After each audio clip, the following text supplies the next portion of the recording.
नया टॉपिक है, बहुत अत्यंत महत्वपूर्ण है, याद रखिएगा।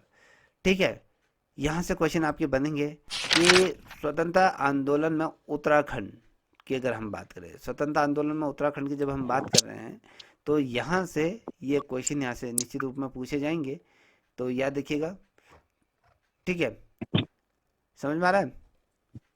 तो यहाँ से स्टार्ट करें। देखिए, जी। स्वतंत्रता आंदोलन में उत्तराखंड की अगर हम भूमिका की बात करें, जो भी हमारे राष्ट्रीय परिदृश्य पर अगर हम कहें, जो आंदोलन हुए थे, अगर हम कहें जो आंदोलन थे, आंदोलन का जो तात्पर्य होता है कि संघर्ष है। हम आंदोलन कब को मूवमेंट कब करते हैं, कोई चीज़ को हम मूवमेंट लाते हैं, हम क्या मूवमेंट कर रहे हैं यार, जो क्या होता है, हम किसी के धरना प्रदर्शन करते हैं, किस लिए कहते हैं, अपने अधिकारों, अपने हक अधिकारों के लिए हम क्या करते हैं, धरना देते हैं। ठीक है, तो उसी तरीके से जब संपूर्ण उत्तराखंड या कहें संपूर्ण भारत जब ब्रिटिश हुकूमत के अधीन हो गया था, और उसके पश्चात अगर हम देखें, जैसे कि ब्रिटिश हुकूमत के समथिंग अगर बात करूं, जैसे कि प्रजामंडल के भी हम अधीन थे, तो प्रजामंडल और साथ ही जो ब्रिटिश हुकूमत की अगर हम बात करें, तो इनसे आज़ादी पाने के लिए तो हमने कहीं ना कहीं प्रोटेस्ट करना शुरू करा, आंदोलन करने शुरू करे। तो यहाँ पर आप देख पा रहे होंगे कि अंग्रेजों में जो व्यापारी बनकर जब ये भारत आए थे, अंग्रेज भारत कब आए थे, किस वर्ष आए थे, किस शताब्दी में आए थे, बताइए। सर 70वीं शताब्दी में या सर कुछ और पता कोई, नहीं सर। रेनू आप बताओ। 1600 कुछ में आए थे, 1600 कुछ में आए थे सर। 1600 में आए थे शायद सर, 1600 शताब्दी में। हैं? सर 1600। बिल्कुल ठीक है कि जो अंग्रेज थे वो 1600 के समथिंग ये भारत आए थे। तो मुझे बता सकते हैं कि उस समय जब ये भारत आए थे, उस टाइम पे मुगल वंश का शासक कौन था इंडिया में, मुगल वंश का राजा कौन था, किसने इन्हें अपनी कंपनी या कहें अपने व्यापार को स्थापित करने बहादुर के शाह। लिए इनको अनुमति दी? मैं, याद आ रहा है पर किसने, सर। इंदु,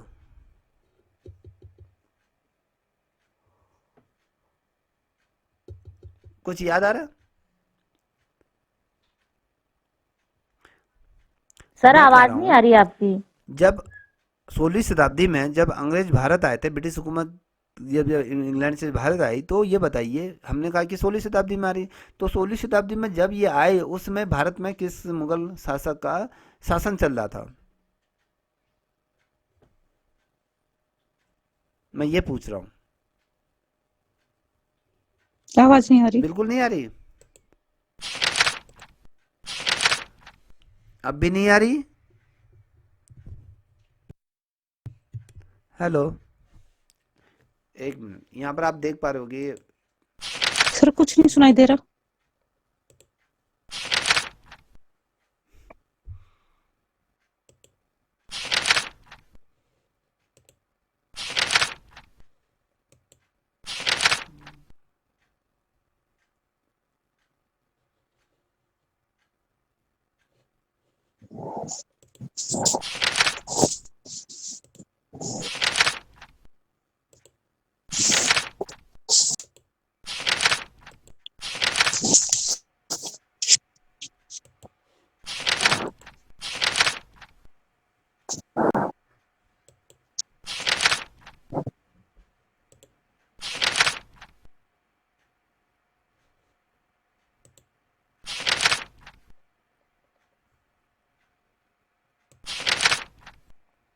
अब आ रही है,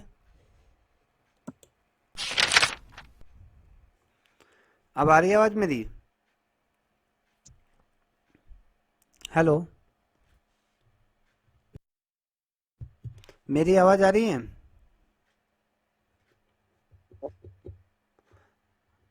जी आ सर रही। अब आप आ रही देख है, पा रहे अब आ होगे, रही है।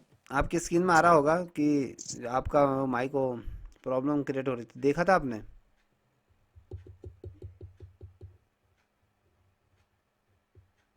नहीं सर मैंने चलिए, नहीं मैंने देखा। जो, जी सर, आगे हो हाँ, रहा था मैंने तब देखा था, तब मैंने हो जो रहा था। क्वेश्चन किया, मैंने कहा कि जिस समय ब्रिटिश हुकूमत जब इंडिया आई, उस समय इंडिया में कौन से मुगल शासक का, यहाँ पर कौन सा ऐसा मुगल शासक था या मुगल बादशाह था जिसका यहाँ पर हुकूमत थी? बहादुर शाह जफर। नहीं, और कोई?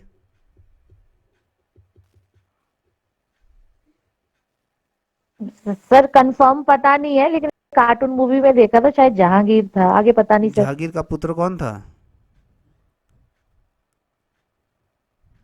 शाहजहां का पुत्र कौन शाहजहां। था? यस। औरंगजेब। औरंगजेब क्या था? उस समय यहाँ का क्या था, शासक था।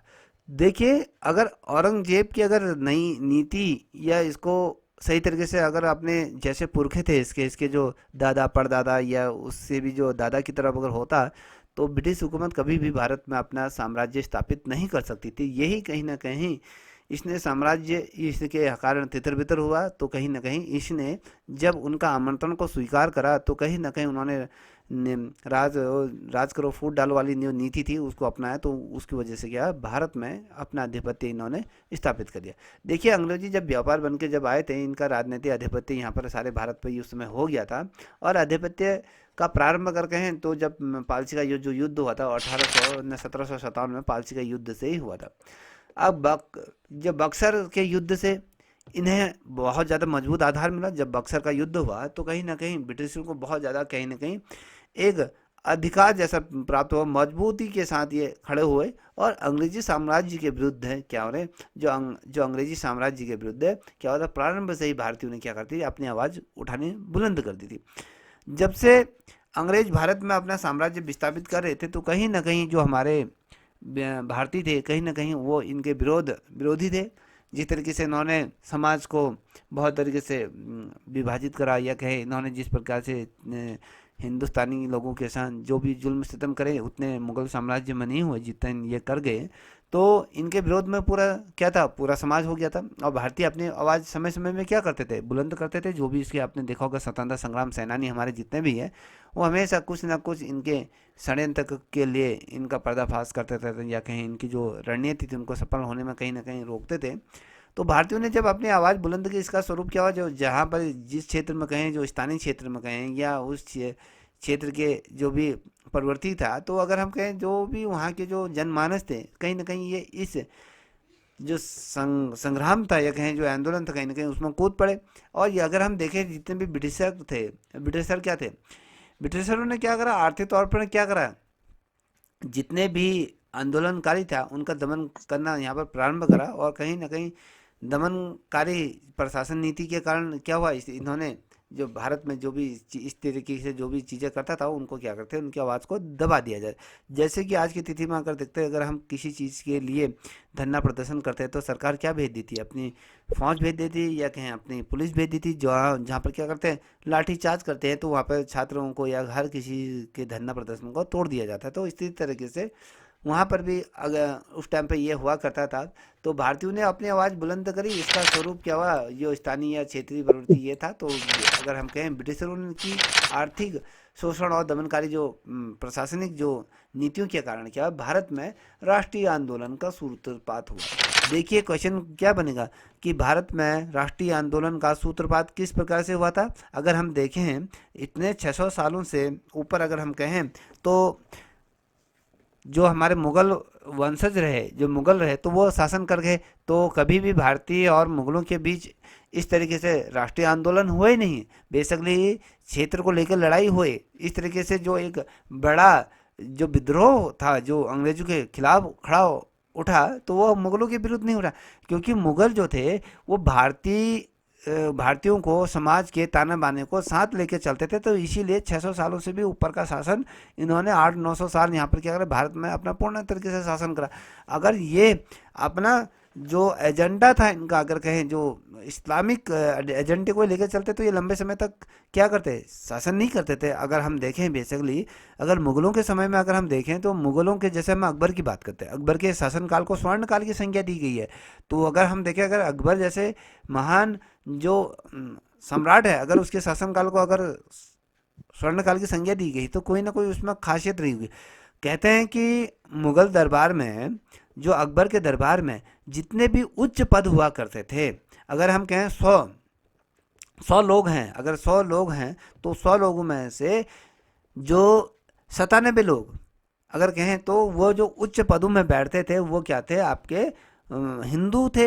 हिंदुओं को सबसे ऊंची हिंदू। पदवी पर उन्होंने बैठा थे, बड़े बड़े उनको जो पदवी धारण किया जाता था उनको इनाम भी दिया जाता था, बड़े बड़े चीज़ें। और यहाँ तक कि अगर हम बात करें दुनिया भर के अकबर के जो चित्रशाला थी उसमें संसार के, अगर मैं टॉप 20 अगर कहूँ 20 या कहें 100 अगर चित्रकारों की सूची बनाएं तो उसमें से जो इसके विश्व के सबसे ज़्यादा प्रसिद्ध चित्रकार थे, 17 चित्रकार थे टोटल। याद रखना कि 17 चित्रकार उस समय विश्व के सबसे बड़े टॉप चित्रकार होते थे, क्योंकि जैसे आपके रज्जाक हैं या जैसे मंसूर की बात करें, अहमद की बात करें या अब्दुल फजल की बात करें, बहुत ढेर सारे ऐसे चित्रकार थे जो बहुत ही ज़्यादा मार्मिक थे या कहे अपने क्षेत्र में बहुत ज़्यादा निपुण थे।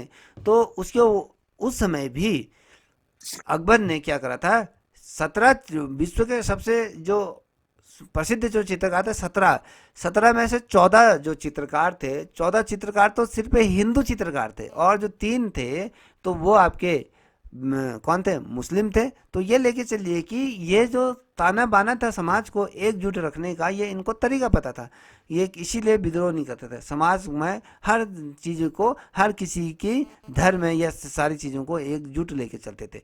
उसमें ये चीज़ें नहीं हुई। जब अगर हम ब्रिटिशर की बात करते हैं, ब्रिटिशर जब आए तो इन्होंने क्या किया, शोषण की राजनीति स्टार्ट करी, शासन व्यवस्था को अपने हाथों में लाने के लिए क्या करें, आर्थिक रूप में हमें कमजोर करने की कोशिश करी। और दमनकारी जितने भी प्रशासन नीतियां थी जो क्या कहते हैं, युवक खिलाफ किसके, भारतीयों के खिलाफ करे, तो यहीं से राष्ट्रीय आंदोलन का सूत्रपात हुआ। भारत की आज़ादी की जब हम कहानी गिनते हैं तो हमें, अगर हम जब कल सुबह उठेंगे, जब हम राजपथ पर, अगर हम जब हमारा जो हम ये बनाएंगे गणतंत्र दिवस जब हम बनाएंगे तो देखना राजपथ पर किस तरीके से हमारे सूरवीरों और बलिदानी जो थे उनके बारे में बहुत चीज़ें गुणगान गाया जाता है। तो अनगिनत ऐसे बलिदान करता थे, उनके त्याग तपस्या से आज हमारा जो भारत जो खूबसूरत अपनी विविधता के लिए जाना जाता है। तो ये भारत की संकल्पना इन्हीं जो आंदोलनकारी थे, जो शहीद है, इनके बलबूते ही है। तो कहीं ना कहीं हमें पूरे साल में कहीं ना कहीं हमें कुछ ऐसे क्षण मिलते हैं जहाँ पर हम इन वीरों को या क्रांतिकारियों को कहीं ना कहीं नमन करते हैं। तो भारत की आज़ादी की कहानी अगर अनगिनत जो बलिदान करता थे या त्याग या तपस्या की कहानी ये है। लंबे संघर्ष के बाद अगर हम, जब हमारा बहुत लंबा संघर्ष चला तो ये 15 अगस्त 1947 को हमारे जो सपने कहीं ना कहीं साकार हुए और स्वाधीनता का अंत्योदय ये हुआ। देखिए कहीं ना कहीं हम जो गुलामी की जो जंजीर थे वो बेड़ियाँ थी, हमने 15 अगस्त 1947 को हम उन बेड़ियों को तोड़कर कहीं ना कहीं एक अलग मुहूर्त पर पहुँचे, जिसे हम मंगल मुहूर्त तक पहुँचने का जो सफ़र था। अगर हम देखें इस सफ़र के पीछे, अगर हम देखें जो भी हमारे जो स्वतंत्रता संग्राम सेनानी थे जिन्होंने इस स्वतंत्रता के लिए जो अपनी जो कीमत अदा करी, तो शायद मुझे नहीं लगता कि इतिहास इसको कभी भूल पाएगा। तो ये लंबा ये चौड़ा ये तमाम बता दिया। अब यहाँ पर अब देखते हैं, थोड़ा हम उत्तराखंड की तरफ बढ़े। अब देखिए इसी संघर्ष में अगर देखें तो तत्कालीन उत्तर प्रदेश की पहाड़ी क्षेत्रों में उत्तराखंड भी एक अछूता नहीं था। आप मुझे बता सकते हैं कि जो ब्रिटिशर थे, ब्रिटिशर उत्तराखंड की तरफ क्यों आए, क्या जरूरत पड़ी थी उत्तराखंड की तरफ। अगर देखिए इतना बड़ा भूभाग में इनका कब्जा था, तो उत्तराखंड ही ऐसा क्या रहा था, उत्तराखंड ये तो बंजर भूमि थी, उसमें ना कुछ ज़्यादा यहाँ चीज़ें थी, तो यहाँ अंग्रेजों को अपनी तरफ क्यों खींचा इसने, कोई बताएगा।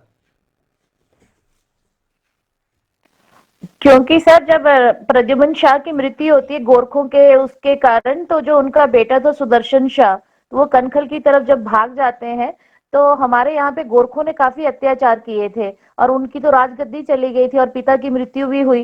तो उन्होंने अंग्रेज अफसर, उनका कोई दोस्त था, उसके साथ मिलकर तो अपने किसी मतलब बड़े अफसर के पास गए थे। तो वहां पे साठगांठ की थी कि मैं इतना पैसा दूंगा आपको, आई थिंक शायद 5 लाख, तो मेरे मतलब युद्ध करने के लिए। तो फिर वो यहाँ पे आए थे, गोरखों के साथ युद्ध किया था, यहाँ पे खलंगा का युद्ध हुआ था, तो जिसमें वो गोरखों से बहुत प्रभावित हुए थे। फिर जब उन्होंने यहाँ का एरिया देखा, और पहले तो ये गोरखा रेजिमेंट का भी शायद उन्होंने स्थापना की थी, संगोली की संधि वगैरह, तो गोरखाओं को लाने का राजा ये सुदर्शन शाह का ज्यादा वो है रोल है।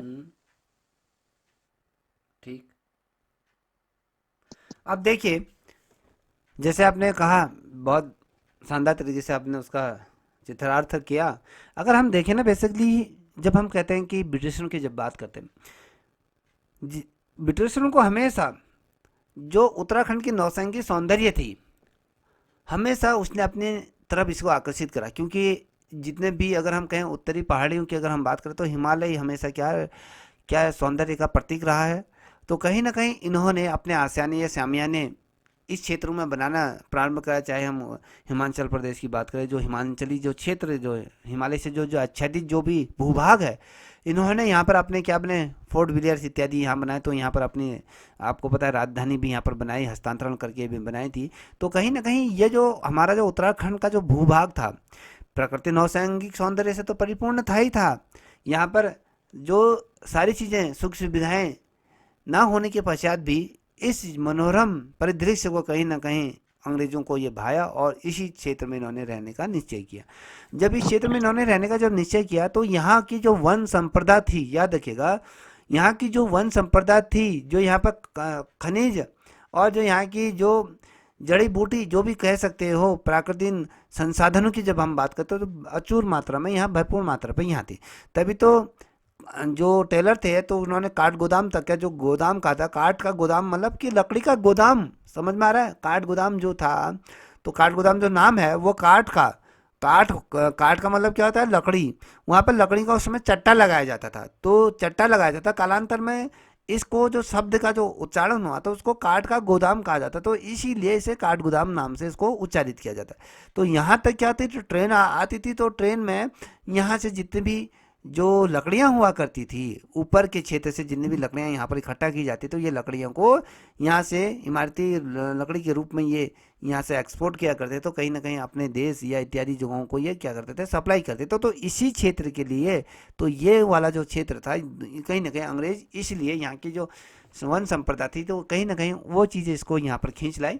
और उत्तराखंड भी इस चीज़ का अछूता नहीं है। अगर आप इतिहास को उठा के पढ़ोगे, तो इतिहास को उठा के जब पढ़ोगे, जो उत्तराखंड की जो भूमि है, उसको कई दफ़े, जो चाहे वो मुगल हो, या चाहे वो मौर्य हो, या चाहे वो अरब के हो, ये हर बार ये उत्तराखंड की धरती को, उसकी छाती को घोड़ों के टापों के तले रौंदा गया है। और साथ ही अगर आप देखोगे, जो ब्रिटिशों ने भी इसको रौंदने में कम अपना योगदान नहीं निभाया, अगर कहें तो बहुत भरपूर इसका भी प्रयोग करा।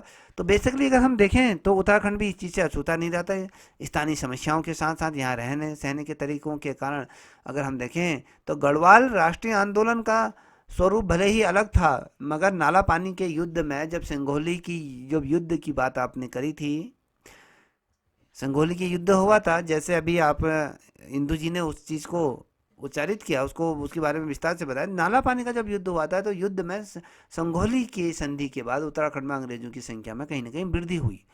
जैसे आपको ये पता था कि अंग्रेज क्या थे, फूट करो राज करो वाली जो नीति रखते थे, कि ठीक है। तो ये था कहीं ना कहीं, जब आपने कहा कि भैया जो गढ़ नरेश थे, प्रद्युम्न कौन था, सुदर्शन शाह ने क्या करा था, जब ये सुदर्शन शाह भाग गया था, हरिद्वार जब भाग गया था, तो अपने राज्य को पुनः गोरखाओं से प्राप्त करने के लिए इसने एक छोटी सी सेना को इसने क्या करी, इकट्ठा करी। उसके बाद क्या हो रहा, अंग्रेजों के पास गया, क्योंकि अंग्रेज इस क्षेत्र की तरफ बढ़ रहे थे। तो बेसिकली ये जब ये अंग्रेजों के पास गए, तो अंग्रेजों से कहा कि भैया ये ऐसी ऐसी चीज़ें हैं, तो मैं आपको 5 से 7 लाख रुपया दूंगा। बेसिकली वहाँ पर 5 लाख की बात हुई थी, तो 5 लाख रुपये मैं दूंगा। तो उस समय क्या था, तो गढ़ नरेश के पास उस समय उतने पैसे नहीं थे। तो उन्होंने कहा कि भैया आप जो 5 लाख रुपए दे रहे हो, जो हमारी जो सेना है, सेना के खाने पीने रहने का ये वाहन है, तो इसको आप दोगे। तो ये जो रकम नहीं दे पाने के अदाई में क्या करा था, इसने उत्तरी पूर्वी जो नयार वाला जो भाग था, आधा जो भाग था, कहीं ना कहीं उसको गढ़वा, जो ब्रिटिशर थे, ब्रिटिश उनके क्या करे, आधे से आधा जो हिस्सा था, कहीं ना कहीं ब्रिटिश जो थे उनके अधीन ही इसको मिला दिया। जब इसके अधीन मिलाए, तो कहीं ना कहीं ब्रिटिशरों का आगमन कहाँ हुआ, उत्तराखंड में हुआ नहीं। तो जब ये उत्तराखंड में हुआ, तो धीरे धीरे उत्तराखंड में सर सर सर ये जो 5-7 लाख रुपए थे तो ये मतलब सुदर्शन शाह के पास नहीं थे कि किसके पास नहीं थे देने के लिए? शाह के पास नहीं थे। ठीक है। स्थिति खराब हो हाँ गई तो थी ना सर उसकी, तो जब भागा वो था। भागा वहां ठीक है। से। तो हमने अभी गोरखा नहीं पढ़े थे अभी। अगर हम इसको गोरखा जी। शासनकाल पढ़ते तो तुम्हारे पूरे समझ में आ जाता, क्योंकि हम सीधे यहाँ पहुँच गए। तो यहाँ पर अगर आप देखोगे तो उत्तराखंड भी इससे अछूता नहीं जी। रहा। आमतौर पर हमने कहा नाला पानी युद्ध की संगोली जब हुई थी अंग्रेजों और उनकी संख्या में कहीं ना कहीं यहाँ पर वृद्धि होना प्रारंभ हुई। अंग्रेज क्या कहते हैं, बहुत ही कूटनीति वाले ये थे। और साथ ही उन्होंने जो गढ़वाल नरेश थे, गढ़वाल नरेश से युद्ध का खर्चा जो खर्चा मांगा इन्होंने। कहा भैया हमारे जो युद्ध में जो भी खाना पीना होगा, जो भी युद्ध हमारे जो घायल सैनिक होगा उनके लिए आप क्या करोगे, 5 लाख रुपए के आसपास इसने मांग रखी। और गढ़वाल नरेश के पास क्या, तो उतने पैसे उस समय नहीं होने के कारण ये युद्ध में क्या हर्जाना क्या बना, वो नहीं दे पाया था। तो जब वो नहीं दे पाया तो इसके परिणाम स्वरूप क्या हुआ, जब 1815 में अंग्रेजों ने गढ़ नरेश से क्या करते, जो श्रीनगर और गढ़वाल से आधी जो हिस्सा था, जो उसका जो श्रीनगर जो उसकी राजधानी थी, गढ़वाल का आधे से आधा अधिक से अधिक हिस्सा इन्होंने क्या करा, मिलकर कुमाऊं कमिश्नर का ये हिस्सा बना दिया। तो ये वाला हिस्सा इनसे हथिया लिया, गोरखाओं को यहाँ से इन्होंने भगा दिया। तो ये वाला हिस्सा इनके अधीन कर लिया और फिर कुमाऊं कमिश्नरी का हिस्सा इसको बना दिया। बेसिकली आप देखिएगा कि गढ़वाल का जो भाग ईस्ट इंडिया कंपनी के अधीन था। देखिए गढ़वाल को जो प्रद्युमन शाह जब वो पैसा नहीं दे पाया तो ये वाला जो हिस्सा किसके पास चलेगा, ब्रिटिशर के पास तो ये भाग ईस्ट इंडिया कंपनी के अधीन था। और कालांतर में अगर देखें, जब भविष्य की गर्द की तरफ अगर हम देखते हो तो ब्रिटिशर की गढ़वाल का जो भाग गढ़वाल राजा को प्रदान किया गया था उसे टिहरी रियासत कहा जाता है। देखिए आधा भाग जब ये जीत गए थे तो आधा भाग प्रद्युमन शाह को दे दिया था। तो वहाँ पर जो रियासत का जो जन्म हुआ उसे टिहरी रियासत कहा जाता है। अगर हम टिहरी रियासत के देखें तो टिहरी रियासत भी कहीं ना कहीं अंग्रेजों के ही जो बलबूते ये शासन कर बैठे। अगर अंग्रेज थोड़ा सा भी अगर हाथ पीछे अगर खींचते तो ये टिहरी रियासत धड़म से गिर सकते थे। जैसे ब्रिटिश हुकूमत कहते थे वैसे टिहरी रियासत के जो लोग थे या राजा थे वो ये उनकी कहाँ मानते थे, क्योंकि उनकी वजह से क्या करते, राजपाट कर रहे थे। ठीक है। अब यहाँ पर कालांतर में अगर देखें तो देहरादून क्षेत्र में अंग्रेजों का प्रिय स्थान बन गया। देखिए अंग्रेजों का प्रिय स्थान कौन सा बना, देहरादून बना। और ब्रिटिश शासन के विरुद्ध में भारत में जो क्या था, संपूर्ण भारत में अगर देखें तो कहीं ना कहीं राष्ट्रीय आंदोलन का सूत्रपात का जो गठन किया गया था, जो उदय हुआ 1857 के जब पहली जो संग्राम हुआ था उस समय ये हुआ था। और उत्तराखंड की जनता ने भी 1857 से लेकर 1947 तक का जो ये भारतीय स्वतंत्रता संग्राम जो आंदोलन था इसमें बढ़ चढ़कर क्या किया गया, प्रतिभाग किया। जब इनके द्वारा बढ़ चढ़कर जब प्रतिभाग करा तो हमें ये पता है कि इस दरमियान उत्तराखंड के बहुत ढेर सारे ऐसे जनमानस ये ऐसे स्वतंत्रता संग्राम आंदोलनकारी थे जिन्होंने देश के हित में या देश के लिए अपने प्राणों की आहुति दी। बहुत से ऐसे सपूत रहे उत्तराखंड के जो इन्होंने अपने प्राण खोए। अगर बेसिकली अगर हम ये तमाम चीज़ें देखें, साल आता है 1815 की, जब हम बात करते हैं जब अंग्रेजों ने गोरखाओं को यहाँ से भगाया तो अंग्रेजों के प्रत्यय नियंत्रण में आ गया। ये वाला जो क्षेत्र था कहीं ना कहीं अंग्रेजों के नियंत्रण क्षेत्र में आ गया। धीरे धीरे क्या हुआ, स्वतंत्रता का आंदोलन चला तो धीरे धीरे पूरे भारत में ये चला तो कहीं ना कहीं अपना एक स्वरूप धारण करते हुए नजर आया। तो आज़ादी के परवानों की कर्मस्थली राज्य में देहरादून, लैंसडाउन, अल्मोड़ा और स्वतंत्रता संग्राम की अगर बात करूँ टिहरी रियासत इत्यादि रही। देखिए टिहरी रियासत में 84 दिन की भूख हड़ताल में कौन मरा था, तो श्रीदेव श्रीदेव सुमन सुमन। क्यों मरा, क्यों हुआ ऐसा, क्या हुआ श्रीदेव, वो क्या प्रजामंडल की मांग करे थे जनता में, क्यों करे थे कुछ पता है?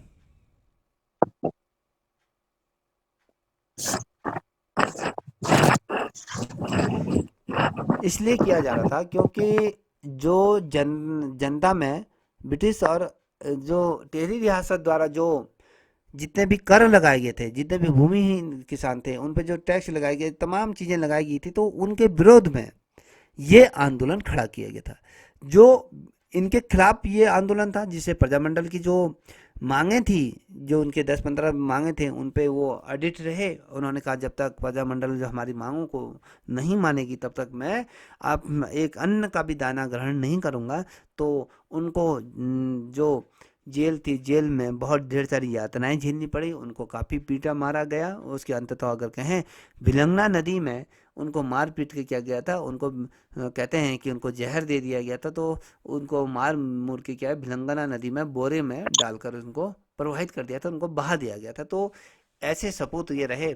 तो धीरे धीरे अगर देखें देश में स्वतंत्रता का ये दौर चल पड़ा था, और कहीं ना कहीं आज़ादी के परवानों की स्थली जो रही, देहरादून रहा, अल्मोड़ा रहा, लैंसडाउन रहा और टिहरी रियासत ये रही। और राज्य में आंदोलनकारों की जो आवाज़ थी, अब वो धीरे धीरे क्या हुआ, बुलंद होने लगी, और कई ऐसे समाचार पत्र भी, पत्रिकाएं भी प्रकाशित होने लगी। और साथ ही जो अध्ययन की सुविधा की दृष्टि से हमने देखा कि उत्तराखंड में स्वतंत्रता आंदोलन का इतिहास किस तरीके से रहा। अगर हम उत्तराखंड के इतिहास को देखें, क्वेश्चन पूछा जाएगा उत्तराखंड में स्वतंत्रता आंदोलन के इतिहास को कितने भागों में विभाजित किया गया है? दो भागों में। सर दो अब यहाँ पर देख पा रहे हो कि पहला जो भाग था, पहला चरण अगर कहें, पहला चरण और द्वितीय चरण अगर हम बात, पहला जो चरण था उत्तराखंड में स्वतंत्रता आंदोलन का प्रथम चरण, जिसे हम उत्तराखंड में जन चेतना विकास के बारे में बात करते हैं। तो क्वेश्चन पूछा जाता है कि जन चेतना विकास कब से कब तक ये प्रारंभ रहा, तो आपको पता होना चाहिए जो जन चेतना का जो विकास रहा उत्तराखंड में 1815 से 1920 तक ये जन चेतना की यात्रा रही। और उसके बाद आता स्वतंत्रता संघर्ष की में भागीदारी उत्तराखंड की। तो 1920 से अगर लेके चले 1947 के मध्य में ये रहा। फिर देखिए ये जो आंदोलन हो रहा है, अभी हम कौन सा आंदोलन पढ़ रहे हैं बता सकते हैं?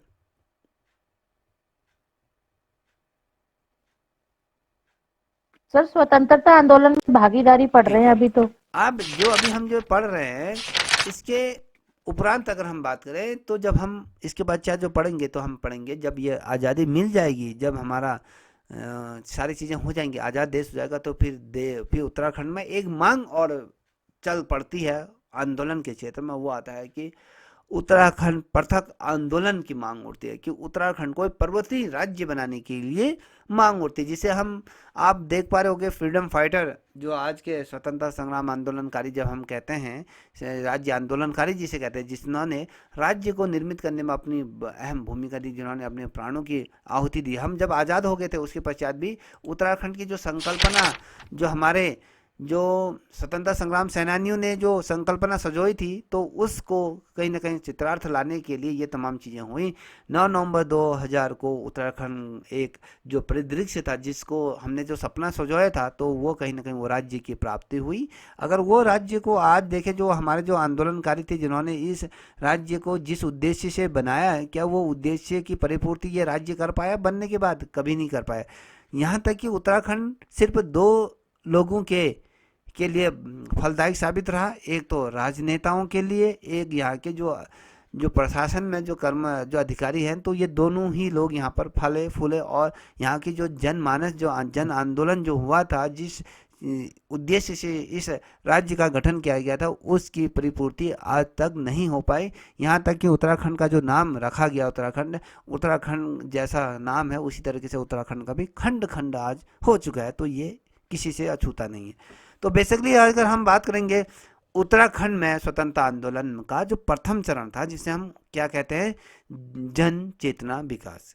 देखिए यहाँ पर अगर हम कहें उत्तराखंड में आलंगन शासन का प्रथम चरण शांतिपूर्वक और सुविधित रहा। और 19वीं शताब्दी के अगर द्वितीय भाग की अगर हम बात करें, तो इस क्षेत्र में निरंतर क्या हुआ, अकाल घटनाएं यहाँ पर घटती रही। कहते हैं कि अकाल घटनाएं आप सभी को पता है, अकाल घटनाएं किसी पे अचानक कोई चीज़ें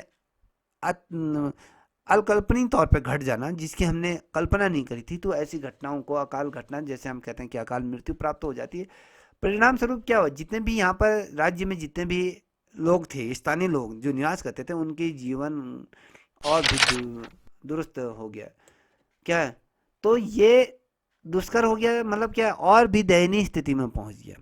जो पहले तो थोड़ा बहुत अपनी दयनीय स्थिति में जो अपने जीवन को यापन कर रहे थे, अब वो जीवन भी क्या है, नर्क के समान यहाँ पर बन गया था। तो इस दौर में अगर हम कहें, तो लोगों के पास अगर देखें तो रोजगार के लिए वो मैदानी क्षेत्रों की तरफ पलायन करें। क्या अगर हम देखें तो इस टाइम पर जब आंदोलन हो रहा था, तो रोजगार के लिए हमने मैदानी क्षेत्रों की तरफ भाग रहे हैं। क्या आज भी हम मैदानी तरफ भाग रहे हैं? क्या आज जी आप देखोगे तो दुर्भाग्य उत्तराखंड का यह है कि अगर आप कभी आओ गांव की ओर अगर देखोगे तो आज हमारे गांव घर क्या हैं जो मकानों में ताले लटके हुए हैं, क्योंकि पलायन का दंश जो झेल रहा है। उत्तराखंड का वह कौन सा जनपद है जो सबसे ज्यादा पलायन का दंश झेल रहा है, बताइए। 9 जनपद है, 9 जनपद में से एक नाम बताओ।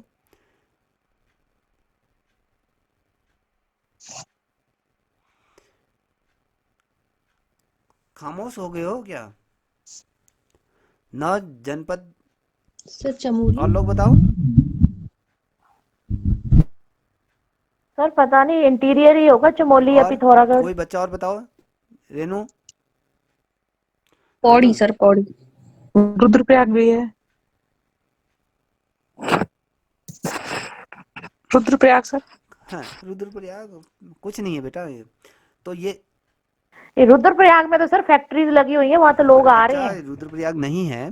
तो जो ये जनपद है, दुर्भाग्यवश तुम्हारे सर्वे इसी जनपद के हैं।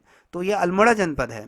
तो अल्मोड़ा जनपद, अच्छा, हाँ तो अल्मोड़ा। अल्मोड़ा जनपद सबसे ठीक। ज़्यादा अभी वर्तमान समय में अगर देखें तो ये पलायन का दंश झेल रहा है सबसे ज़्यादा। ठीक है। तो सर वहां तो बहुत सारे होटल वगैरह हैं। होटल है ना, भी होटल हर किसी को रोजगार थोड़ा दे रहा है, 2-4 लोगों होंगे। और सबसे ज़्यादा अगर देखोगे, सबसे ज़्यादा अगर आप दिल्ली चले जाओ तो दिल्ली में सबसे ज़्यादा जो वासिंदे आपको मिलेंगे वो सबसे ज़्यादा आपके अल्मोड़ा जनपद के ही वासिंदे आपको देखने को मिलेंगे। ठीक है। तो इस दौरान अगर देखें जिस तरीके से जीवन दुस्तर हो गया था तो लोगों को रोजगार मैदानी क्षेत्रों के लिए पलायन करना शुरू हो गया।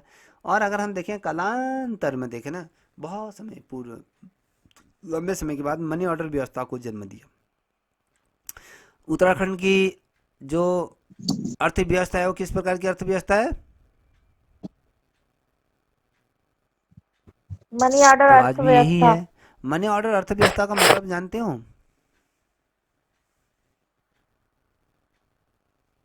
जी सर, जी सर, जो बाहर से पैसा आ रहा है हमारे इधर मनी ऑर्डर होके, जैसे बाहर लोग कमाने जा रहे हैं, मनी ऑर्डर यहाँ भेजते थे, तो आज भी तो ऐसा ही है। आज किसी का बेटा जा रहा है, ईजा मैं तो हूँ डबल भेजनी, तू निकाल ले जा अपना दवाई ववाई खर्चा खर्चा चला लेना। तो बेटा माँ को भेजता है, वो पोस्ट ऑफिस जाती निकाल लेती है। आज क्या है, ईजा मैं पैसा भेजा तो आ ना ये क्यूआर देख ले, तो कहीं ना कहीं हम पैसा ट्रांसफ़र करें। तो आज अगर उत्तराखंड का जो सर्वाधिक जो पैसा जिस रफ्तार से बाहरी राज्यों की तरफ जाता है, जैसे बिहार के जो मजदूर हैं सरहदी रूप में पैसा वहाँ जाता है। और साथ ही अगर हम कहें जितने भी जो बाहरी जो दुकानदार हैं जो भी आ रहे हैं तो उनको सरहदी रूप में फ़ायदा पहुंचा। तो मगर जो उत्तराखंड का जो जनमानस था जिसके लिए इस राज्य की संकल्पना की थी, आज भी उसकी जो कुकुरगत हो की रखी है। तो बेसिकली ये देखिए। ठीक है। तो हमने कहा कि आज हमारी जो मनी ऑर्डर व्यवस्था थी तो वो मनी ऑर्डर व्यवस्था को ये जन्म दिया। क्वेश्चन बन गया ना कि मनी ऑर्डर अर्थव्यवस्था को जन्म, हमने तो ये पढ़ा था कालांतर में, हम यही पढ़ते आए थे उत्तराखंड की अर्थव्यवस्था को मनी ऑर्डर अर्थव्यवस्था का। तो मनी ऑर्डर अर्थव्यवस्था का जन्म कैसे हुआ ये भी तो आज समझ गए ना।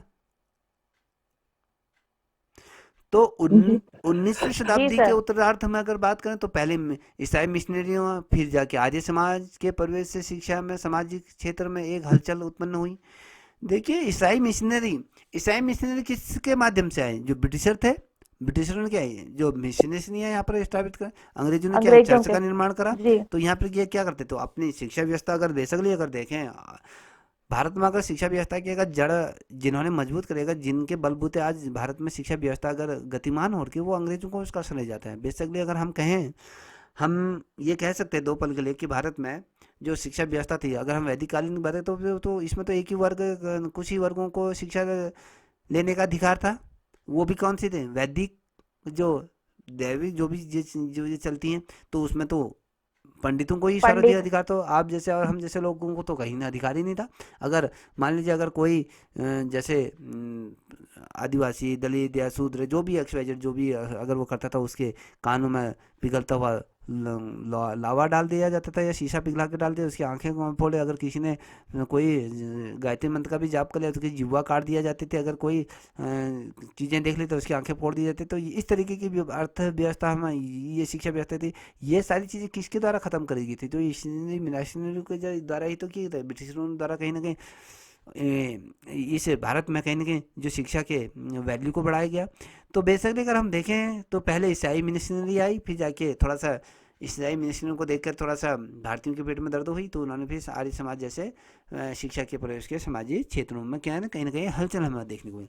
दयानंद सरस्वती और विवेकानंद ने क्या करा, पर्वतीय क्षेत्रों की अगर हम बात करें तो पर्वतीय प्रदेशों में व्यापक भ्रमण करा और स्थानीय जनता को राष्ट्रीय जागृति का संदेश दिया, और साथ ही इसके परिणाम स्वरूप इस क्षेत्र में राष्ट्रीयता की भावना का विकास हुआ। अगर हम देखें, आप कहोगे कि जैसे कि हमने कहा विवेकानंद की बात करें, दयानंद सरस्वती, बेसिकली हम कहते हैं कि शिक्षा के एक आइकॉन के रूप में हम इनको जानते हैं, या कहे एक शिक्षाविद के रूप में भी जानते हैं। तो अगर आपने देखा होगा कि विवेकानंद के सारथी रूप में भ्रमण कहाँ हुए थे, विदेशों में ही हुए, कभी अमेरिका, कभी रूस, कभी यहाँ, कभी वहाँ। तो कहीं ना कहीं शिक्षा का जो महत्व इन्होंने भी कहीं ना कहीं अंग्रेजों के बलबूते ही सीखा, तो वहीं से ही तो सीखा, तो वेद भी ये तमाम चीज़ें सीखी। तो हमने अब उस टाइम पे तो मान लीजिए भारत तो इतना ज़्यादा, भारत के लोग इतने ज़्यादा तो सक्षम नहीं थे कि तो विदेशों में जाके रहे, तो ये विदेशों में क्यों जा रहे थे, सोचिए ना।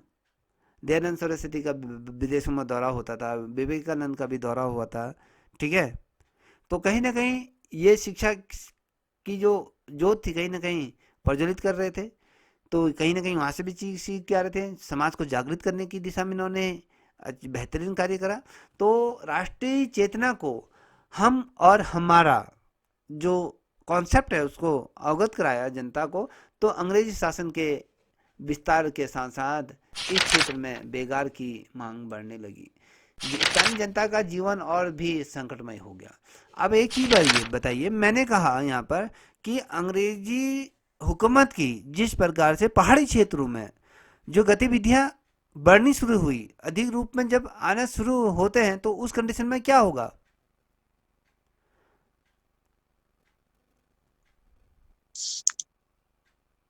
हमें कूलियों की जरूरत पड़ेगी। सामान ढोने वाला तो चाहिए ना, चाहिए नहीं चाहिए, तो कौन जी सर। ढोएगा ये बेगारों को, जो अंग्रेज आ रहे हैं वो तो नहीं, यहाँ की तो आम वो तो नहीं जनता। ढोएगी, जो यहाँ की आम जनता है जो पैसों के लिए थोड़ा सा अपना काम करेगी। तो ये जब ये चीजें घटना शुरू हुई, जब बेगार की मांग बढ़ने लगी, तो जनता का जीवन और भी क्या हो गया, संकटमय हो गया। सर्वविदित है तथ्य जो हमारे सामने आते हैं कि अंग्रेजी व्यापारी के रूप में भारत आए थे, आपको सर्वदा ये व्यापारी ही रहे। देखिए, जब हमने कहा सूरत हो गया, ये अलग अलग क्षेत्रों में जब इन्होंने अपनी कंपनियों को स्थापित करा, कंपनी जब स्थापित करी तो उसके ही अंदर इन्होंने क्या करी, राजनीति का कहीं ना कहीं पैमाना को इसके बढ़ाते हुए चले, अपने धर्म से अपने लोगों को भारत विस्थापित करना शुरू करा। तो यहाँ पर बड़े बड़े लोगों कॉलोनियाँ बनाने स्टार्ट करी, ये तमाम चीज़ें इनके द्वारा करी। तो कहीं ना कहीं इनके द्वारा जिस तरीके से भारत में अपना साम्राज्य का दायरा फैलाते गए, और साथ ही अगर हम देखें तो ये तमाम चीज़ें दिन प्रतिदिन ये बढ़ते गए। और अगर हम कहें अंग्रेजी व्यापार जिस तरह के व्यापार के रूप में आए, और सर्वदा अगर कहें व्यापार ही रहे, क्योंकि इन्होंने भारत की जितने भी कहते हैं कि यहाँ की जो धन संपदा सोना चांदी ये थी इंग्लैंड, वो भेज दिया। तो व्यापार जो बनिया होता है, बनिया क्या करेगा, अगर आप कहोगे यार मान लीजिए किसी दुकान में आप गए हो, मान लो कहीं पर आप जैकेट खरीदने गए हो, वो जैकेट वो कहता है कि आपसे बहन ये 3500 रुपये की जैकेट है, आपको कि नहीं भैया मैं तो आपको 1800 रुपये ही दूंगी, हो सकता है तो दे दो, नहीं हो सकता है तो रहन दो। तो तुम्हें क्या लगता है कि वो जैकेट वाला जो आपको 1800 में जैकेट दे रहा है, क्या वो उसने घाटा खा लिया?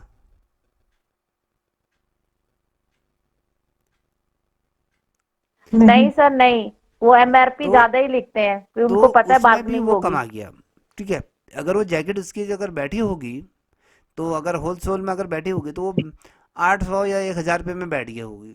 तो बेसिकली उसने खड़े खड़े 800 रुपये तो उसने कमा लिया, कमा लिए ना।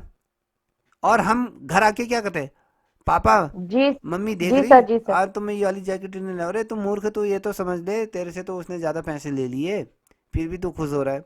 तो बेसिकली यही चीज़ें उस समय होते थे। तो यहाँ पर क्या है, आप इस चीज़ को देखिए कि अंग्रेजी जो व्यापारी के रूप में आया और भारत में ही सर्वदा ये व्यापार रहे। और अंततः अगर देखें तो, अतः अगर देखें शासन शासक बनने के लिए बाद भी उनकी प्रवृत्ति में कोई अंतर नहीं आया। जब ये शासक पूरे भारत के आधिपत्य हो गए तो उसके बावजूद भी ये तमाम चीज़ें ये करे। इस पर्वतीय प्रदेश में संप्रदा को भी उन्होंने व्यापारिक उद्देश्य से संरक्षित करना शुरू करा। हमने कहा ना कि यहाँ पर सिर्फ जो उत्तराखंड में आने का कोई दायित्व थोड़ा था कि यहाँ के नौसंगी सौंदर्य, अच्छी हवा, अच्छा पानी, ये सब कुछ के लिए क्या उत्तराखंड परफेक्ट क्या थे प्लेस थी।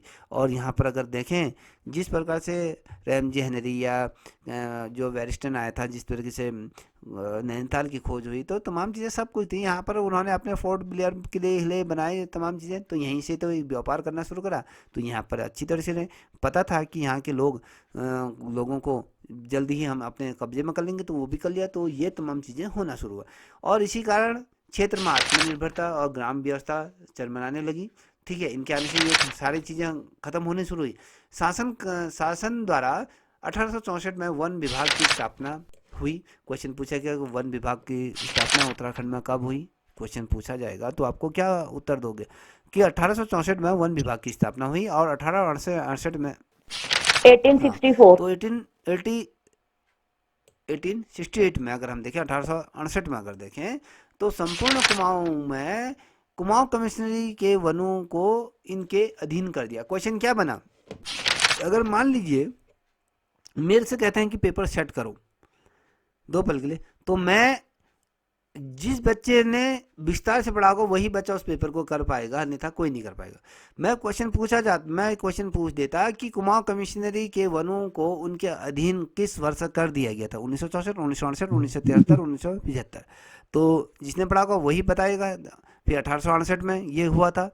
तो इस नई व्यवस्था से क्या जनता के अधिकार सीमित हो गए। जितना भी हमें जंगल वन, ये क्या था, एक कहानी था, क्या है जंगल के उपकार, वन क्या था, कुछ एक वो था, मुझे याद नहीं आ रहा है।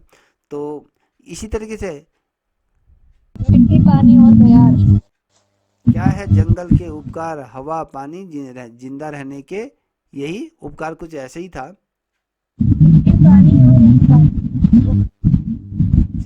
तो जब ये हुआ, जब इन्होंने अपने पूरी कुमाऊं कमिश्नरी के अंदर का जब ये सारे वन आ गए हैं, तो एक नई व्यवस्था को ये जन्म दिया और नई व्यवस्था से जनता के अधिकार सीमित हो गए। अब जनता के जो अधिकार पहले फैलाव में फैले थे, अब वो सीमित हो गए और कई समस्याओं का सामना जनता को करना पड़ा। यही कारण था कि 20वीं सदी में ये जो दूसरा दशक आया था, 20वीं सदी का जो दशक था, इस क्षेत्र में बैगार वन व्यवस्था के विरुद्ध जनता में असंतोष आंदोलन के रूप में उत्पन्न हुआ। अब देखिए, जब तुम्हारे सर पर जब अत्यधिक भार पड़ जाएगा तो या तो सर का भार आपको फेंकना ही पड़ेगा। कहते हैं ना कि जब पानी सर से ऊपर चढ़ जाता है तो फिर क्या होता है, विस्फोट होता है। तो वही चीज़ यहाँ पर भी हुई। 20वीं शताब्दी में क्या हुआ, एक भयंकर आंदोलन या कहें बैगार के रूप में, जिस तरीके से लोगों को गधों की तरह या घोड़ों की तरह काम कराया जाता था, बोझा ढोला जाता था। तो ये वन व्यवस्था के विरुद्ध फिर क्या हुआ, जनता का असंतोष बढ़ना शुरू हुआ और यहाँ से आंदोलन का कहीं ना कहीं उदय हुआ। और उदय जब हुआ तो फिर आपको पता है क्या क्या चीज़ें हुई। और यहाँ पर देख पा रहे कि प्रथम चरण में सरकार के अनुरूप अगर देखें, जो सरकारी समाचार पत्र थे, अगर सरकार जो समाचार पत्रों का प्रस्तुतिकरण के लिए समय विनोद और अल्मोड़ा अखबार की शुरुआत हुई। देखिए उस समय प्रथम चरण में कौन कौन से अखबारों की शुरुआत हुई,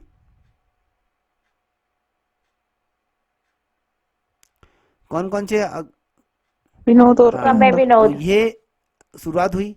उत्तराखंड के कई तालुकों में संघर्ष की आवाज़ कहीं कहीं क्षेत्रों से, ठीक है, स्वर उठने लगे संघर्ष के। 1857 में कई पहले ऐसे स्वर उठने लगे। उसके तालाकुंज तालुका के विजय सिंह के नेतृत्व में 1824 में विद्रोह हुआ। क्वेश्चन पूछा जाएगा कि विजय सिंह कहाँ के थे, तो आपको पूछा जाएगा कि विजय सिंह के नेतृत्व, हाँ, कुंजा तालुका से किसके नेतृत्व में 1824 का विद्रोह हुआ।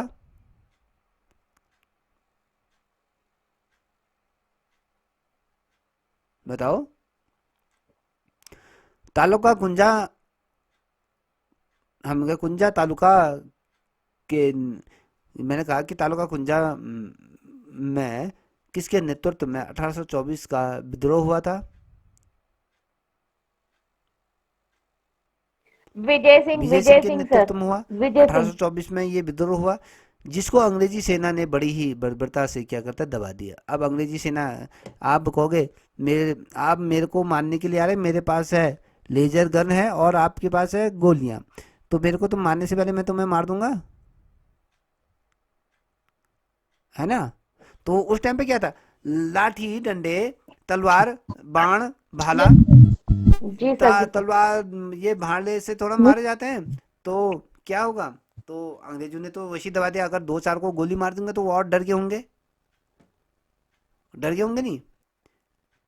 अब कहा होगा बाबू बाबू छोड़ दो, हम के ना हम पीछे न हट जानो, पीछे न हट जानो, ऐसा कुछ कहा होगा। जी तो सर, जी डर गए सर। होंगे, तो ये विद्रोह क्या हुआ, दब गया।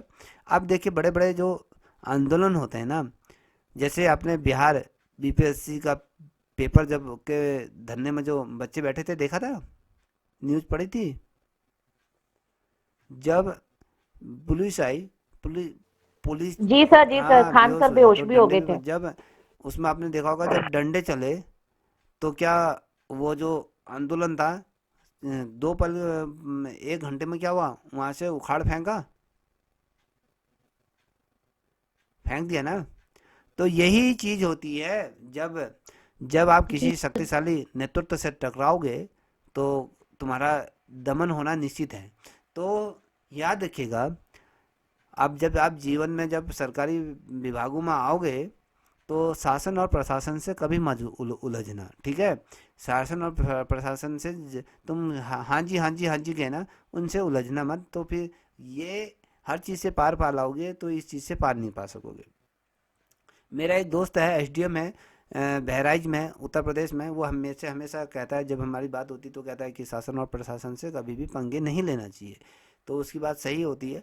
तो यहाँ पर देखिए, तो विजय सिंह के नेतृत्व में 1828 में विरोध हुआ था, और जिनको अंग्रेजी सेना ने बड़ी ही बर्बरता से दबा दिया। और गढ़वाल के प्रसिद्ध चित्रकार थे उस समय, मौला राम की कृतियों से भी स्पर्श होता है। देखिए मौला राम कौन थे, ये बहुत दफे क्वेश्चन बना है, अगर आपको स्मरण हो, अगर आपने पेपर दिए होंगे तो मौला राम कहाँ के चित्रकार हैं पूछा जाता है, तो गढ़वाल या कुमाऊं के, कहाँ के थे, गढ़वाल के थे। गढ़वाल। इनकी कृतियों से उस समय आंदोलन से संबंधित जो ये बनाया जाता था। आपको एक चीज़ और बता दूं, जब स्वतंत्रता संग्राम आंदोलन की जब मैं बात करता हूं तो उसमें जितने भी भारतीय चित्रकार थे, आधुनिक चित्रकार थे, उन्होंने बढ़ चढ़ कर हिस्सा लिया। आप कहोगे यार एक आर्टिस्ट क्या भाग लेगा आंदोलन में, हमारे मस्तिष्क में नहीं चलता, मगर इन्होंने क्या करे, जो आंदोलन थे, आंदोलन में बड़े बड़े जो पोस्टर थे, बैनर थे, उन बैनरों को इनके द्वारा बनाया गया, जिसमें विद्रोह से संबंधित, अंग्रेजों भारत छोड़ो जो ये बड़े बड़े स्लोगन लिखे जाते तो इनके ही द्वारा पोस्टर और ये तमाम बैनर इनके द्वारा बनाए जाते थे। तो कहीं ना कहीं जो गढ़वाल के जो प्रसिद्ध चित्रकार थे मौला राम की कृतियों से भी स्पर्श होता है कि अंग्रेजी शासन की पूर्ववर्ती गोरखा राज्य के समान स्वेच्छाचारी और व्यभिचारी कृतियों से परिपूर्ण था। जिस प्रकार से गोरखा शासन काल में जो साम्राज्य का जो साम्राज्य में जितने भी जनमानस थे, जिन पे उन पे जिस तरीके से अत्याचार या जो भी किए गए थे कृत्य, तो वो परिपूर्ण था। जो आप उससे भली भांति परिचित थे, तो उसी तरीके से इससे भी आप परिचित हो जाओगे, तो उसी तरीके से इन्होंने उन्होंने तो गोरखा, उन्हें तो इसे गोरखा हत्या, ये कहते हैं कि भैया गोरखा बहुत ही ज़्यादा अति ये शासन के पुनरावृत्ति थी की संज्ञा दी गई थी। और इस प्रकार हम जानते हैं कि अगर देखें तो जो आगमन के साथ उत्तराखंड में ये कहते हैं, उत्तराखंड में शोषण की नई एक तरीके से पटगाथा लिख गई। ठीक है, जब पटगाथा लिखी तो इसमें जिस तरीके से अंग्रेजों ने अपने साम्राज्य के विरुद्ध जो भी वो आवाज़ें उठती थी उनको विरुद्ध उन्होंने दबा दिया। और अगर देखें 1857 के विरोध के समय इसकी एक झलक स्पष्ट रूप में हमें दिखाई जाती है। तो बेसिकली है ये देखिए।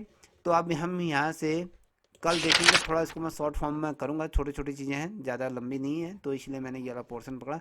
1857 जैसे मैंने इसका शॉर्ट फॉर्म बना के रखा है, आपको मैं दिखाता हूँ।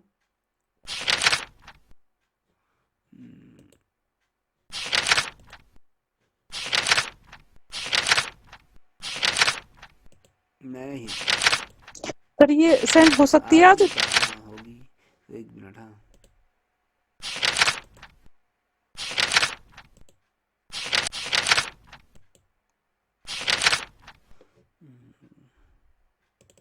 ये देखिए, एक नोट्स में कहीं से ढूंढ भी लाया था।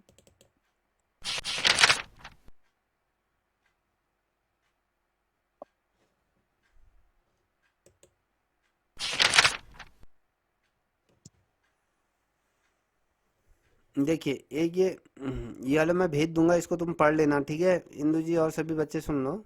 ये जो मैंने कहा पॉलिटिकल साइंस की, ठीक है, मैंने आज ये कुछ नोट्स बनाए थे, यहाँ पर आप देख पा रहे major forest movement of Uttarakhand की बात करें, उत्तराखंड में जो प्रमुख वन आंदोलन थे उससे संबंधित ये बनाए थे। जैसे चिपको आंदोलन थे, चिपको आंदोलन 1972 चमोली स्थान था, और साथ ही हमने देखा कि रवाई कांड तिलाड़ी कांड था, और ये वाली जैसे ये पैथोली जो आंदोलन था डुंगरी पैथोली, और ये सारी चीज़ें आपकी खास पट्टी वन आंदोलन, ये हम जो वनों की बात करें तो ये आंदोलन उस समय किए गए थे, और 19वीं शताब्दी की जब हम बात करें तो ये ही आंदोलन उस टाइम पे अपने चरम पे थे, ठीक है। और दूसरी तरफ हमने जो बात करी थी, आपको मैं जो दिखा रहा हूँ ये देखिए, ये है कि उत्तराखंड में जो सामाजिक राजनीतिक आंदोलन चले थे, तो ये भी भेज दूंगा, तो इसमें